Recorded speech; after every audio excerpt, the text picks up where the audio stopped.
Bapak-bapak yang saya cintai, yang saya muliakan karena Allah Subhanahu wa taala, ada eloknya kita ta'aruf dahulu, tak kenal maka tak sayang, tak sayang maka tak cinta. Tak cinta maka tak titik-titik saja. Saya bernama Firdaus bin Bashir Subayanji. Itu banyak orang mengira orang Surabaya, Ustadz. Itu keliru itu. Ya.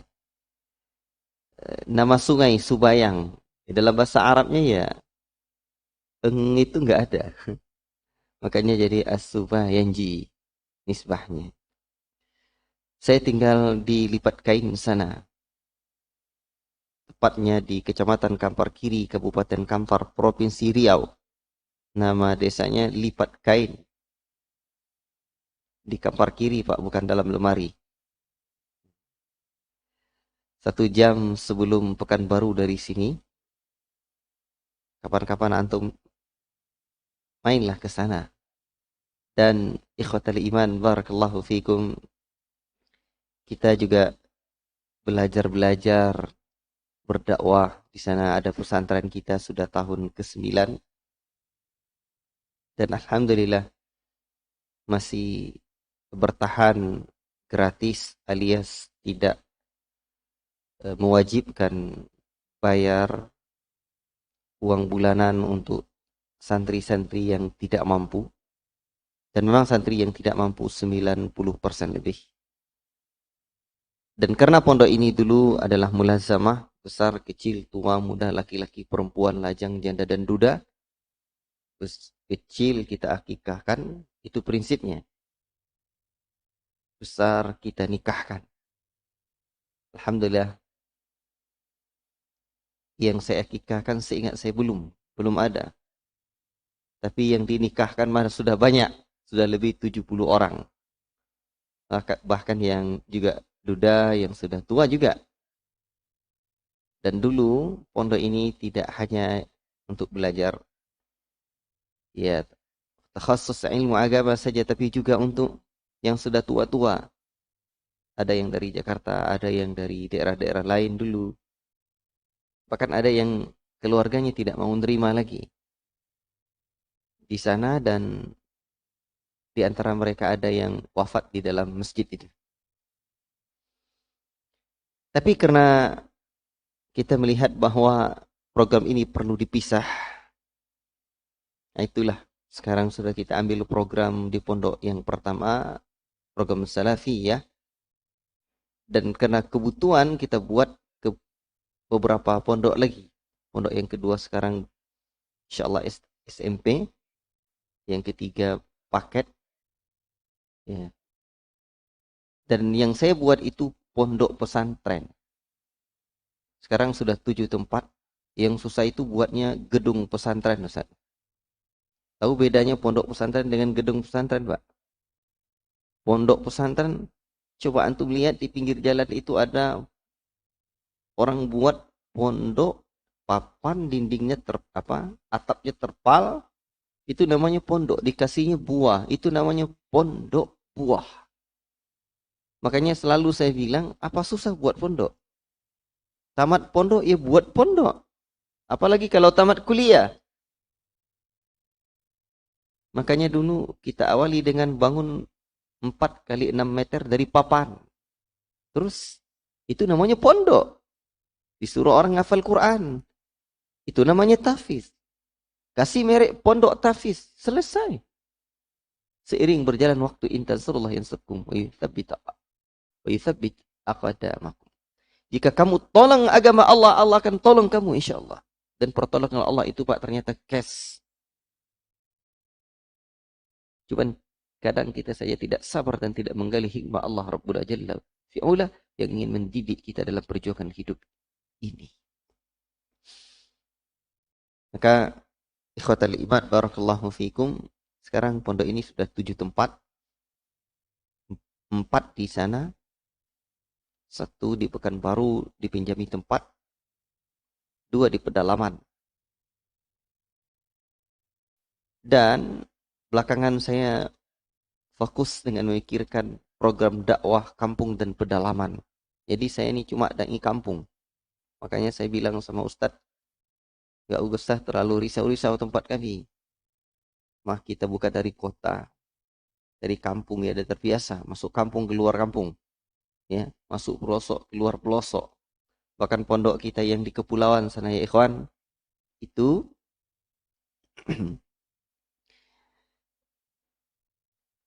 Islamnya di desa itu hanya baru 30%. Ya. Selebihnya Kristen dan Buddha, ya, atau Hindu. Sejatinya mereka animisme. Sejatinya mereka animisme. Ikhwatal iman barakallahu fikum. Nah, ini peluang kita untuk berdakwah. 2018 saya ke sana. Saya dapati satu pemukiman mu'alaf, di sana ada seorang ibu punya 2 suami. Kata antum, Pak. Istrinya baru 1 ya. Ini ibu punya 2 suami. Tinggal serumah, jangankan beda kamar, dinding rumahnya pun tak ada. Tapi saya jumpai waktu itu sang suami, kedua-dua suaminya sama-sama lagi masak. La haula la quwata illa billah. La ilaha illallah. Antum bayangkan gimana cara, tidak habis pikir saya bagaimana pergaulannya. Tapi begitulah di pedalaman. Saking terkebelakangnya pola pikir dan kehidupan mereka.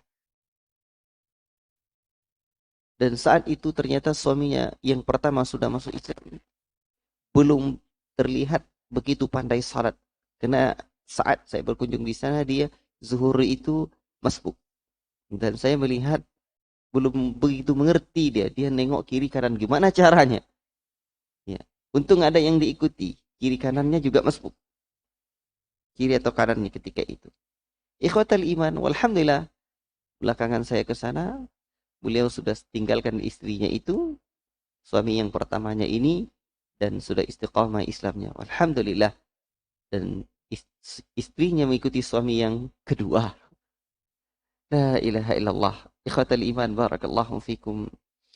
Tapi antum tahu, di sana saya menjumpai masjid yang lapuk. Dinding dan lantainya papan. Tak jauh dari musalla ini, dari masjid ini, ada gereja permanen. Sungguh menyayat hati saya saat itu sampai sekarang. Saya melihat di ujung itu ada 2 orang yang masih muda sejatinya. Dikabarkan kepada saya itu pendeta yang sejak setahun belakangan menyebarkan misi misionarisnya. La ilaha illallah. Ikhwatal iman barakallahu fikum. Coba antum bayangkan.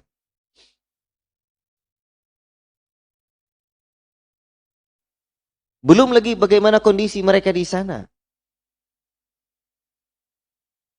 Airnya seperti air teh. Makanya kalau kita mandi, Pak, di depan pondok kita sekarang itu di sana, itu mandi, itu seakan kita seperti mandi masuk dalam aliran air teh. Bedanya, ambil, masukkan gelas, bedanya dengan air teh, biasanya manis, itu kagak manis. Itu aja bedanya. Dan termasuk juga rasanya. Ya ikhwatal iman barakallahu fikum. Begitulah kondisi masyarakat di pedalaman. Antum bersyukur di sini. Ada ustadz yang mendidik. Ada ustadz yang membina kita dan anak-anak kita. Ini nikmat Allah yang besar. Yang perlu kita syukuri. Ya ikhwan. Antum tahu. Pemandangan di pulau itu betul-betul menjadi lecutan bagi saya. Saya pulang ke pelabuhan, seringkali di atas speedboat itu air mata saya menetes. Saya terbayang masjid-masjid kita di kota, apalagi di Pekanbaru ya. Ustaz, insyaallah Alhamdulillah tidak kurang biasa sunnah di Pekanbaru itu Pak. Di kotanya saja, belum lagi di daerah-daerah. Masjid kita besar-besar. Saya terbayang bagaimana sekiranya Allah Ta'ala tanya tentang pertanggungjawaban kita nanti untuk dakwah di pelosok ini. Apakah dakwah kita hanya kepada orang-orang yang sudah berjenggot panjang dan bercelana cingkrang juga? La wallah, tidak, demi Allah. Tidakkah kita termotivasi dengan hadis Nabi sallallahu alaihi wasallam, la ayyut'ana fi ra'si ahadikum bimikhyatin min hadidin khairul lahu min afwan. La ayyahdiyallahu bika rajulan wahidan khairul laka min humurin na'am. La ayyahdiyallahu bika rajulan wahidan. Sungguh, dengan sebabmu seseorang saja dapat hidayah, lebih baik daripada onta merah. Onta merah adalah lambang kekayaan orang Arab. Kendaraan termewah saat itu. Makanya sebuah lecutan bagi kita apa ungkapan Ustazuna Muhammad Wujud hafizallahu taala. Jangan sampai ya, dakwah kita seperti ini seakan kita berburu di kebun binatang saja. Binatang yang sudah tertangkap saja kita dakwahkan. Yang kita tangkap lagi. Yang sudah tertangkap juga coba berburu di tengah hutan. Di sana ada orang-orang yang belum Islam. Peluang kita baru 30% yang Islam. Ikhwatal iman barakallahu fikum. Cuman memang harus ada dakwah yang berdakwah di kota dan ada pula yang berdakwah di kampung. Alhamdulillah, kemarin Ustaz cerita dulu boleh buka dakwah di sini, belum banyak orangnya yang mengenal dakwah tauhid ini. Ini babat alas. Perlu kita mengkader dai-dai tangguh, guru-guru pejuang yang rela berkorban. Ikhwatal iman barakallahu fikum. Jadi disinilah kita perlu buat program. Belum lagi di Talang Mamak saya jumpai itu paling jauh saya sampai cuma satu keluarga yang Islam di sana. Itu pun sekarang tidak menetap lagi istrinya di sana. Sekali saja. Karena sudah ada pula rumahnya di kampung dia, di kampung sebelahnya. Ya. Thaib, ikhwatal iman. Antum tahu semuanya kafir.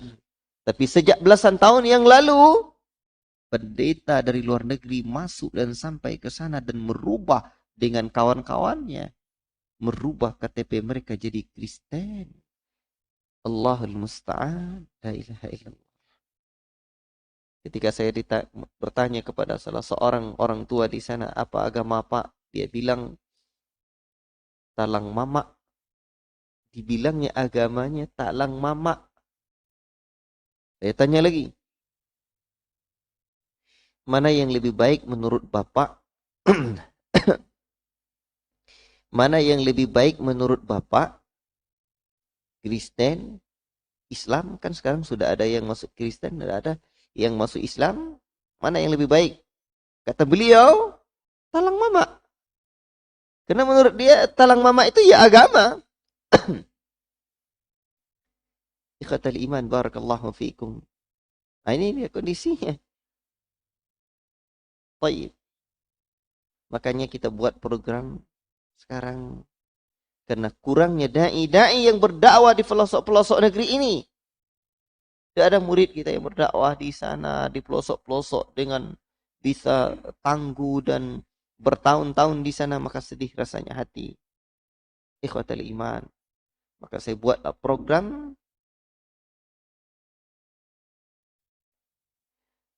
kaderisasi dai kampung dan pedalaman. Belajar, terus nanti kita kader, kita kirim dulu ke pedalaman.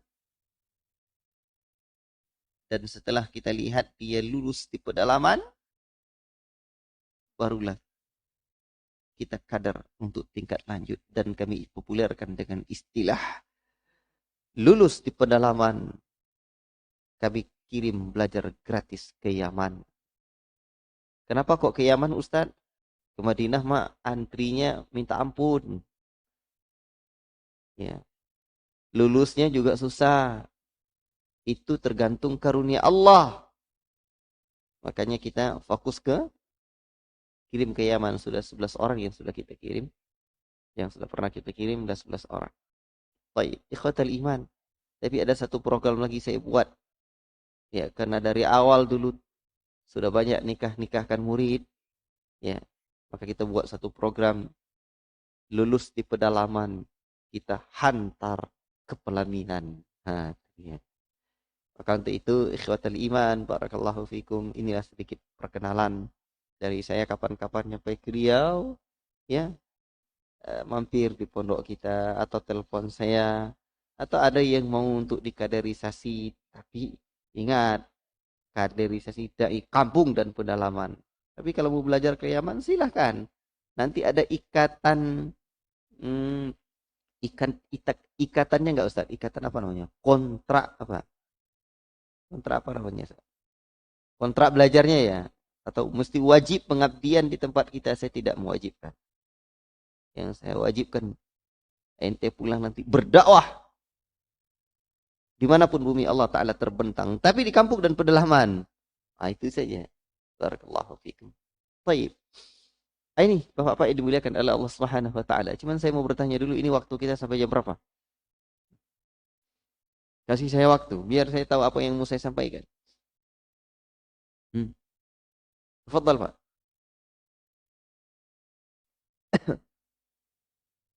Sampai jam berapa, saya? Hah? Sampai jam berapa kita? Sampai 5.40. Tinggal 5 menit lagi. Sampai jam 6.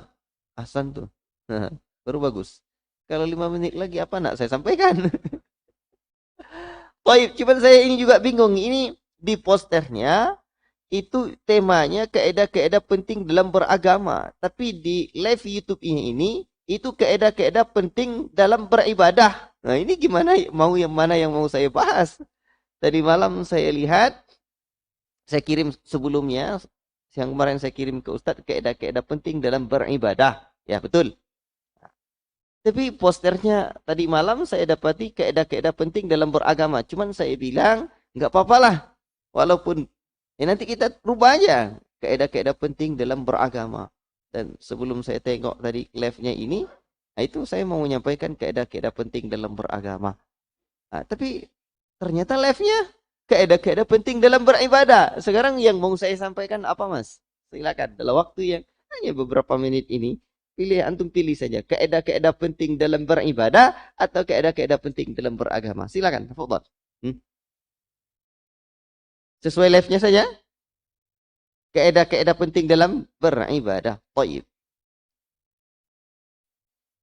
Ikhwatal iman, barakallahu fikum. Kalau begitu antum berubah lagi poster itu. Thayyib. Beribadah, ya ikhwan. Inilah tujuan kita diciptakan oleh Allah Rabbul Alamin. Allah Subhanahu wa taala telah sebutkan, wa ma khalaqatul jinna wal insa illa liya'budun. Tidaklah kuciptakan jin dan manusia melainkan untuk beribadah kepadaku. Ikhwatul iman. Sekarang pertanyaannya, ibadah itu apa? Cara beribadah itu bagaimana? Dan bagaimana mendapatkan kenikmatan untuk beribadah kepada Allah Rabbuna Jalla fi'ula itu? Baik. Kalau kita lihat apa yang disebutkan oleh para ulama seperti tafsirnya ya Ibnu Abbas atau Ibnu Mas'ud, apabila disebut Ibnu Abbas, apabila disebut kata ibadah di dalam Al-Quran, maknanya adalah at-tauhid. Makanya makna wa ma khalaqatul jinna wal insa illa liya'budun. Tidaklah aku beribadah kepada Allah, tidaklah aku ciptakan jin dan manusia melainkan untuk beribadah kepadaku. Makna liya'buduni liwahiduni, untuk mentauhidkan aku. Ikhwatal iman. Sekarang pertanyaannya, apa itu ibadah? Definisi ibadah itu apa, Pak? Menyerahkan diri kepada Allah. Baik. Para ulama menyebutkan definisi ibadah itu. Di antara definisi yang indah adalah ismun jami'un likulli ma yuhibbuhullah wa yarda min al-aqwali wal af'ali adh-dhahirati wal batinah. Ibadah ini adalah satu nama untuk semua hal yang mencakup perkara yang dicintai oleh Allah dan diridhoi oleh Allah berupa perkataan dan perbuatan yang zahir dan yang batin. Itu ibadah. Berarti ibadah itu apa? Perbuatan yang dicintai oleh Allah dan diridhoi oleh Allah berupa perkataan. Ada perbuatan yang zahir dan yang batin. Makanya ibadah tersebut bukan hanya ibadah zahir, tapi juga ada ibadah batin. Ibadah yang zahir termaktub di dalam kitab-kitab amalan-amalan sunnah. Ibadah yang zahir termaktub di dalam kitab-kitab fikih. Dimulai dengan kitabut taharah. Dan tengoklah kitab-kitab fikih itu tebal-tebal. Betul? Mulai dari kitabut taharah, bab ibadah saja sampai kitabul hajj. Sebagian para ulama mencantumkan kitabul jihad. Ikhwatal iman, barakallahu fikum. Tengok berjilid-jilidnya kitab ini. Enggak salah saya tadi lihat kitab Sahih Fikih Sunnah. Ya betul. Sahih Fikih Sunnah. Coba antum lihat berapa jilid itu yang terjemahannya itu. Di sini. Berapa jilid Sahih Fikih Sunnah? Enggak pernah dibaca-baca, Mas. Berapa jilid itu? Ada 5 jilid. Bayangkan itu. Tebal bukan? Itu ibadah zahir. Ibadah batin, mana yang lebih luas rasanya yang zahir ini daripada yang batin? Apa? Lebih dalam kan? Lebih luas. Sekarang ibadah yang batinnya mana? Ikhwatal iman, barakallahu fikum. Kalau kita dapati fikih ibadah zahir itu tebal-tebal kitabnya, Masya Allah, ternyata kita juga dapati fikih ibadah batin itu juga tebal-tebal kitabnya. Apa yang dimaksud dengan kitab ibadah batin? Makanya ada kitab yang ditulis oleh para ulama, di antaranya Mausu'atu Fiqhul Qulub, fikih hati, ensiklopedia fikih hati. Karena Nabi SAW tidak hanya mengajarkan ibadah zahir. Betul. Sallu kama ra'aitumuni usalli. Salatlah kalian sebagaimana aku salat. Tapi Nabi juga mengajarkan ibadah batin. Makanya dalam hadis Ummus Sunnah, ketika Jibril alaihi salam datang kepada Nabi sallallahu alaihi wasallam dan mengajarkan beberapa poin. Nabi kita tercinta bertanya kepada para sahabatnya, tahukah kalian siapa yang datang? Para sahabat menjawab, para sahabat menjawab, Allah wa rasuluhu a'lam. Allah dan Rasulnya yang lebih mengetahui. Baik. Nabi mengabarkan, huwa Jibril atakum yu'allimukum dinakum. Ia adalah Jibril yang datang kepada kalian mengajarkan agama kalian. Dan ternyata yang diajarkan oleh Jibril ketika itu ada 3. Islam, iman, ihsan. Dan ini yang disebut oleh para ulama dengan 3 tingkatan Islam. Apa itu? Islam, iman, ihsan. Apabila Islam digandengkan dengan kata iman, maknanya Islam adalah amalan zahir dan iman adalah amalan batin. Namun apabila hanya disebut Islam saja tercakup iman. Apabila disebut iman saja, Islam pun juga termasuk di dalamnya. Ikhwatal iman barakallahu fikum, ibadah batin berarti iman. Dan iman bukan hanya ibadah batin. Makanya Al-Imamul Baihaqi rahimahullah ta'ala menyebutkan di dalam kitabnya Syu'abul Iman tidak kurang dari 77 cabang iman. Allahu Akbar. Cabang iman. Makanya definisi iman kata para ulama, iman itu qaulul qalbi wal lisan wa amalul arkan yazidu bi ta'atir rahman wa yanqusu bil 'isyan. Iman itu adalah keyakinan hati, ucapan lisan dan amalan anggota badan bertambah dengan ketaatan dan berkurang dengan melakukan kemaksiatan. La ilaha illallah. Ikhwatal iman barakallahu fikum. Ini live-nya di mana, Mas? Itu saja. Baik. Ikhwatal iman barakallahu fikum. Jadi kita perlu memahami ibadah batin ini. Ibadah yang besar diajarkan Nabi sallallahu alaihi wasallam. Lihatlah ketika para ulama menyebutkan tentang iman, ada usulul iman. Prinsip-prinsip dasar iman. Ada berapa rukun iman? Ada 6. Tak hanya sampai di sana, tapi juga ada nawaqidul iman, pembatal-pembatal iman. Makanya ketika kita dapati iman itu ada hati, lisan, anggota badan, tadi Imamul Baihaqi juga sudah menyebutkan bagaimana cabang-cabang iman di dalam kitabnya. Dan ternyata juga ada pembatal-pembatal iman. Syekh Muhammad bin Abdul Wahab tulis satu kitab, Nawaqidul Iman, pembatal-pembatal iman. Ikhwatal iman barakallahu fikum. Orang mukmin disebut mukmin karena ada iman di dalam dirinya. Dan orang mukmin selamat dari kekufuran, selamat dari kesyirikan, selamat dari kemunafikan. Bahkan orang mukmin sejati selamat dari kefasikan. 4 hal ini yang akan memasukkan kita ke dalam neraka dan akan menjauhkan kita dari surga Allah yang penuh dengan kenikmatan. Ikhwatal iman barakallahu fikum. Jadi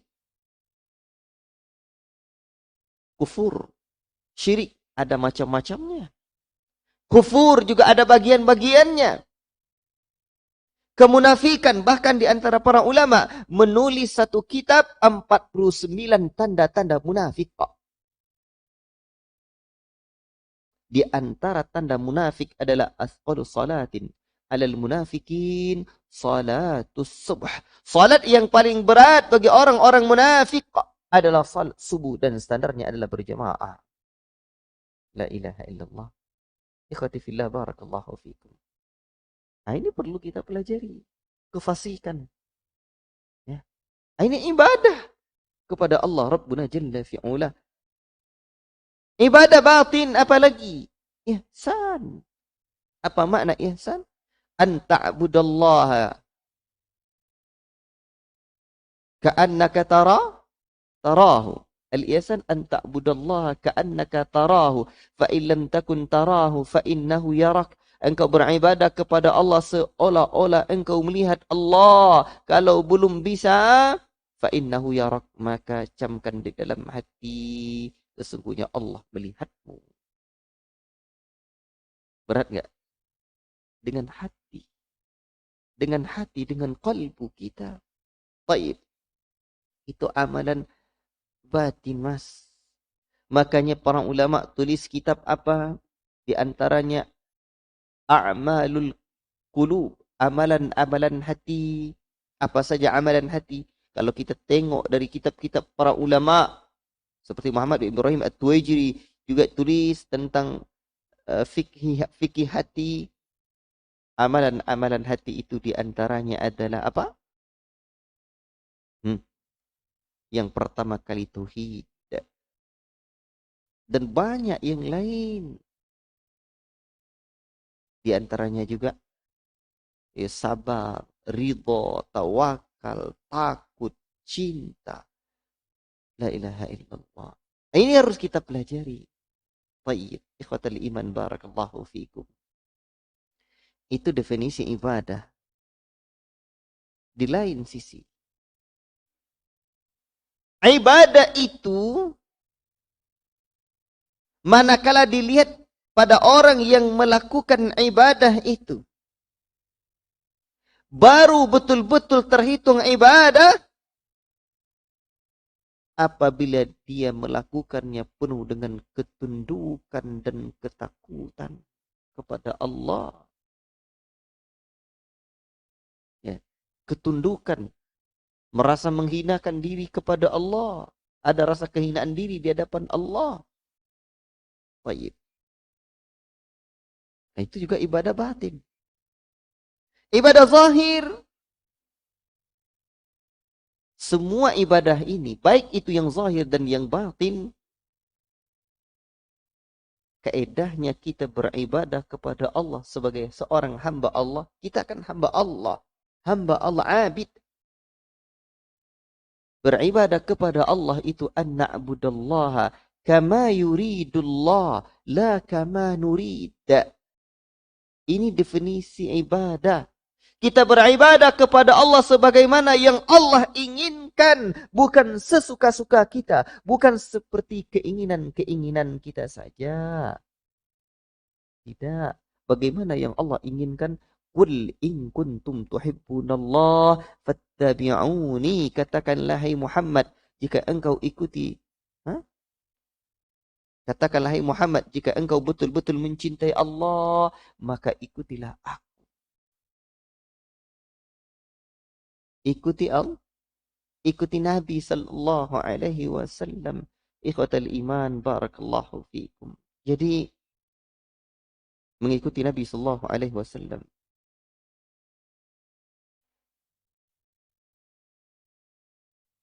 Ikhwatal iman barakallahu fikum. Mengikuti Nabi sallallahu alaihi wasallam, ya, itu sebuah kemestian. Makanya Fudail bin Iyad ketika menyebutkan tentang firman Allah Subhanahu wa taala di dalam surah Al-Mulk ayat yang kedua, maknanya adalah ahsanu amala, itu amalan yang lebih baik itu akhlasuhu aswabu, yang paling ikhlas dan yang paling mutaba'ah sesuai dengan Nabi sallallahu alaihi wasallam. Baik. Makanya sesuainya amalan kita dengan Nabi sallallahu alaihi wasallam mestilah dalam 6 perkara. Sesuai dengan sebabnya, sesuai di dalam waktunya, sesuai dalam tempatnya, sesuai dalam tata caranya, sesuai dalam bilangannya, sesuai di dalam jenisnya. Dan itulah ibadah. Yang kita amalkan adalah sunnahnya Nabi. Sunnah Nabi itu yang kita amalkan. Bukan yang lain. Bukan yang diamalkan yang tidak sesuai sunnah Nabi. Da'uni ma taraktukum, cukupkan oleh kalian apa yang kutinggalkan buat kalian. Maka apa kata Ibnu Mas'ud? Ittabi'u wa la tabtadi'u, ikuti, jangan buat perkara yang baru. Jadi sunnah itu yang kita ikuti, dan itu yang jaminan ada keselamatannya. Makanya disebut kita dengan ahlus sunnah, karena memang sunnah itu sendiri yang kita ikuti. Bukan dengan amalan kita, dengan amalan bid'ah hasanah. Tidak. Kadang kita perlu merenung, bapak-bapak yang masih suka mengamalkan bid'ah hasanah, coba direnung. Amalan kita bid'ah hasanah, tapi kita mau disebut ahlus sunnah wal jamaah. Kalau kita konsekuen, harusnya disebut bukan ahlus sunnah wal jamaah, karena amalan kita bid'ah hasanah, mestinya ahlul bid'atil hasanah. Ini enggak ada. Disebut juga ahlus sunnah wal jamaah. Ikhwatal iman barakallahu fikum. Jadi sesuatu yang sudah berubah, maka tidak original lagi. Baik. Itu baru ibadah yang zahir dan yang batin. Nah, ini tentu sering diuraikan oleh guru-guru kita di sini. 6 perkara ini harus sesuai dengan Nabi sallallahu alaihi wasallam. Karena keterbatasan waktu kita, sekarang saya ingin kembali kepada amalan batin tadi. Amalan batin ini luas diterangkan oleh para ulama. Makanya Al-Hafiz Al-Hakami di dalam A'lamus Sunnah Al-Mansyurah menjelaskan mata yakunul amalu ibadatan, kapankah amal itu baru terhitung betul-betul sebagai satu ibadah? Idza kamula fihi syai'an, apabila sempurna padanya dua perkara. Kamalul hubbi ma'a kamalid dhulli. Demikian seingat saya, atau kama qala yang disebutkan oleh Al-Hafiz Al-Hakami, bisa dirujuk lagi di bagian awal itu. Sempurnanya kamalul hubbi, sempurnanya rasa cinta kepada Allah, bersamaan dengan itu sempurna pula rasa penghinaan diri kita kepada Allah.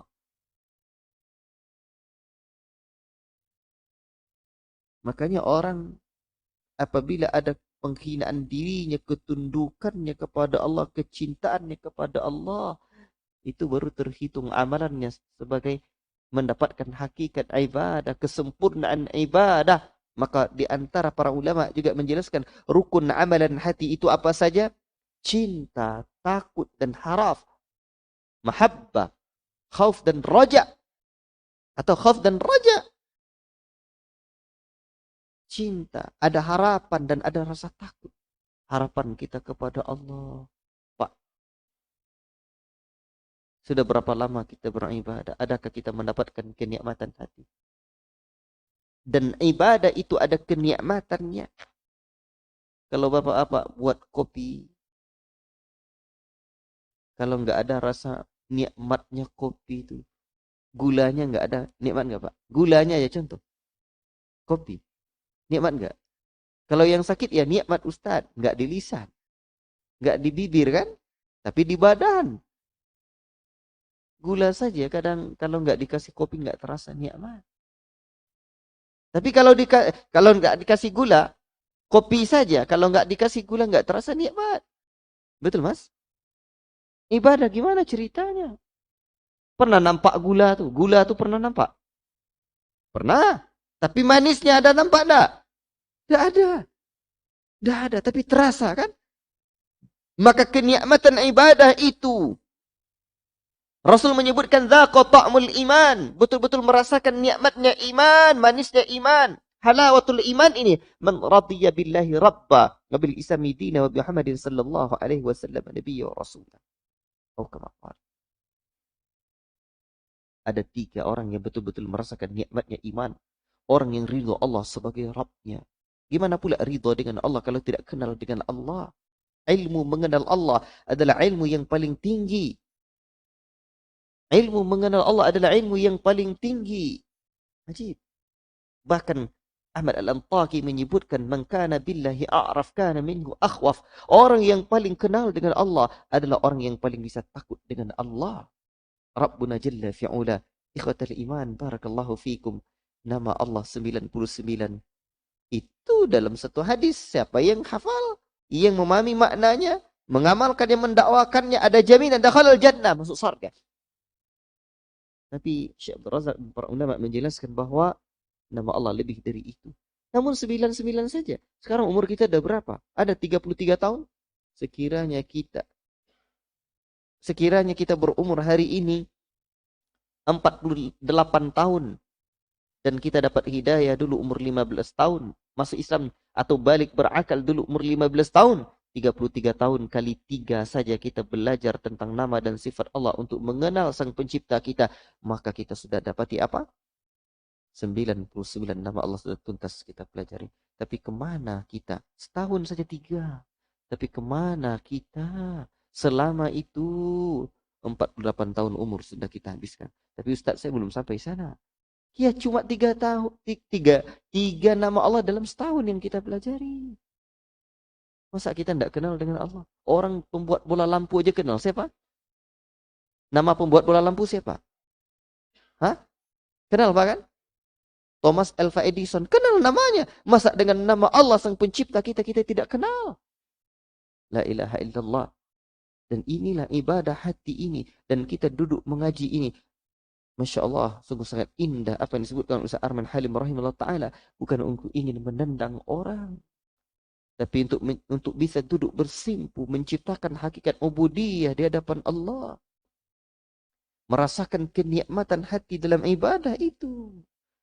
Allahu Akbar. Kenikmatan bermuraqabah dengan Allah. Makanya nanti kita berharap manakala kita meninggalkan alam yang bernama dunia fana ini dan kita adalah hamba Allah. Apa yang Allah sebut di dalam Al-Quranul Karim. Ya ayyatuhan nafsul mutmainnah. Irji'i ila rabbiki radiyatan mardiyah. Fadkhuli fi ibadi. Wadkhuli jannati. Wahai jiwa-jiwa yang tenang. Nafsul mutmainnah. Kembalilah kamu kepada Rabbmu dalam keadaan ridha dan diridhai. Masuklah kamu ke dalam golongan hamba-hambaku. Wadkhuli fi ibadi. Masuk kamu ke dalam golongan-golongan hamba-hambaku. Wadkhuli jannati. Dan masuklah kamu ke dalam surga. Allahu Akbar. Ikhwatal iman. Barakallahu fikum.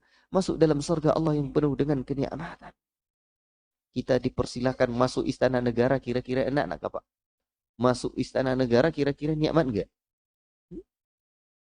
La ilaha illallah. Orang senang kali. Masuk tempat ibadah orang lain aja candi. Senangnya tak kepalang.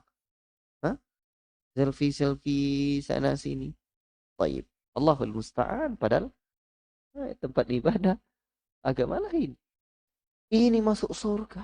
Allah persilakan kita. Fadkhuli fi ibadi. Masuklah kalian ke dalam golongan hamba-hamba. Wadkhuli jannati. Dan masuklah kalian ke dalam surga. La ilaha illallah. Tayyib. Ikhwatal iman. Barakallahu fikum. Itu yang kita harapkan. Kita tinggalkan alam yang bernama dunia fana ini. Dan kita beribadah sampai kapan? Wa'budu rabbaka hatta ya'tiyakal yakin. Beribadahlah kepada Rabb sampai datang al-yakin. Kata Syekh As-Sa'di, al-yakin huwal maut. Yakin di sini maknanya adalah kematian. Sampai mati. Kita beribadah ni cuma sampai mati, Pak. Berarti kita beribadah lama atau sebentar? Lama atau sebentar? Sebentar. Padahal umur kita 63 tahun. A'mar umati ma baina sitina ila sab'in. Umar umatku kisaran 60 sampai 70 tahun. Sedikit yang lewat dari itu. Betul. Tetapi kadang tak sampai. Kalau datang, ajal itu la yastakhiruna sa'atan wa la yastaqdimun. Apabila datang ajal itu tak dapat dimajukan dan tak dapat diundurkan. Bahkan tak dapat diundurkan. Walaupun sesaat. Dan Mas, Pak, tidak ada yang bisa menjamin di antara kita apakah ia bisa hidup lagi setahun yang akan datang. Tidak ada. Jangankan setahun sebulan tak bisa kita jamin. Jangankan sebulan sepekan tak bisa kita pastikan kita masih hidup. Jangankan sepekan. Sehari saja sampai esok hari. Atau sampai setelah solat Jumat nanti. Atau habis kajian ni. Tak bisa kita jamin. Hanya Allah yang megang kontaknya dekat jarak kita dengan kematian. Coba tengok lampu ni sekarang. Masih hidup. Tengok kalau dimatikan tekan kontaknya. Tak mati. Berapa jarak antara mati dan hidupnya itu. Berapa jarak antara hidup dan matinya itu. La ilaha illallah. Yang paling dekat dengan kita adalah kematian. Kalau tidak bisa kita jamin bahwa kita hidup. Akan bisa hidup lagi esok hari. Berarti kita beribadah kepada Allah hanya sebentar saja. Sekedar hanya mampir hidup ini. Untuk mengumpulkan bekal menuju alam akhirat, alam yang kekal abadi. Tidak ada lagi orang setelah mati balik lagi ke alam dunia fana ini. La ilaha illallah ta'ala. Semoga Allah Ta'ala akui kita sebagai hambanya. Maka itulah perjuangan kita menghadirkan ibadah zahir dan ibadah batin kepada Allah. Terus memperbaiki diri dengan talabul ilmi, menuntut ilmu. Barakallahu fikum. Karena keterbatasan ilmu dan waktu, kita cukupkan sampai di sini. Allah manfa'na bima 'allamtana wa 'allimna bima yanfa'una. Wa sallallahu wasallam ala nabiyyina Muhammad wa ala alihi wa sahbihi ajma'in. Wassalamualaikum warahmatullahi wabarakatuh.